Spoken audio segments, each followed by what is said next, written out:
L'incubateur est vraiment là pour donner une chance aux étudiants qui ont une envie, qui ont une idée, de pouvoir le faire en parallèle de leurs études. C'est certain qu'avoir des machines aussi performantes disponibles à des étudiants, c'est quelque chose de fantastique. Qui nous pousse à toujours se challenger, aller voir un peu plus loin. Va dans un incubateur étudiant, tu vas voir, c'est génial. Direction donc l'incubateur namurois. Luna et Elisa sont deux sœurs, mais aussi deux associés. Projet d'entreprise sous le bras, elles intègrent l'équipe Linkcube, installée au sein du TRAC à Namur.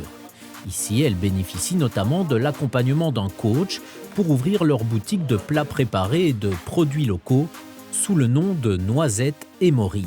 Rien qu'aller discuter avec un coach, présenter son projet, ça fait déjà avancer, ça fait réfléchir sur le projet et vraiment entrer dans un incubateur étudiant, il n'y a rien à faire. Ça nous permet vraiment de nous développer en tant qu'humains, mais en tant que projet également. On est surtout entourés, on ne se sent pas seul. On sait que de toute façon, les autres sont là pour nous aider. Et, on foire, tant pis, ça ira mieux. Et les autres sont là pour nous remonter le moral, pour nous dire comment on peut faire mieux. Donc franchement, c'est chouette. Et les autres Linkcubés également sont très très importants parce qu'il n'y a pas que les coachs. Justement, au détour d'une scène désespérément vide, rencontre avec un autre étudiant entrepreneur. Avec un ami, Antoine a créé des pédales d'effet pour guitaristes, mais la leur est analogique. Elle mémorise les réglages et passe de l'un à l'autre automatiquement. N'importe quel musicien joue avec des effets, que ce soit de la reverb pour la lo-fi ou une distorsion pour des morceaux plus rock. On peut imaginer une seule pédale et je viendrais juste changer les réglages de celle-ci pour passer d'un son très clair à un son très gras, par exemple.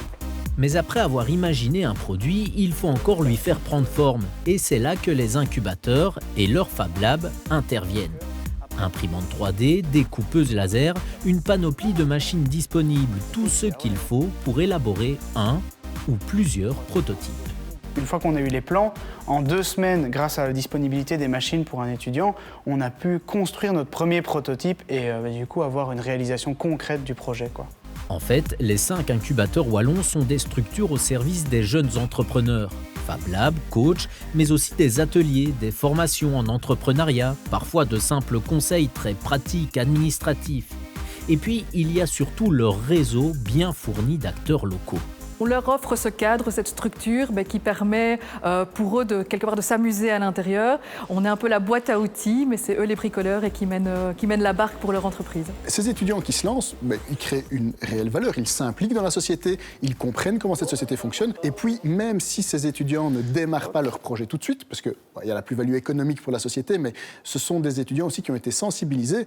Et je ne serais pas surpris que ceux qui n'ont pas démarré un projet aujourd'hui, on ne les retrouve pas dans 5 ou 10 ans à la tête d'une autre entreprise, d'un autre projet.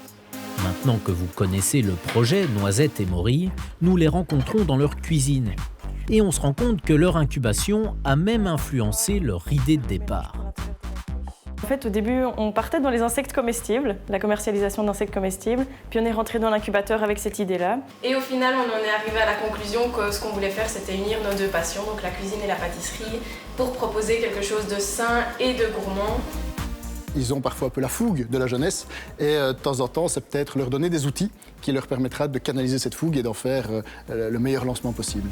Le lancement de la boutique de Noisette et Maury, où Luna et Elisa, c'est prévu pour la fin de ce mois de mai à Profondeville. Antoine et Thibaut ont encore quelques coups de pédale à donner, mais leur projet, mis en musique par l'incubateur namurois, prend son envol.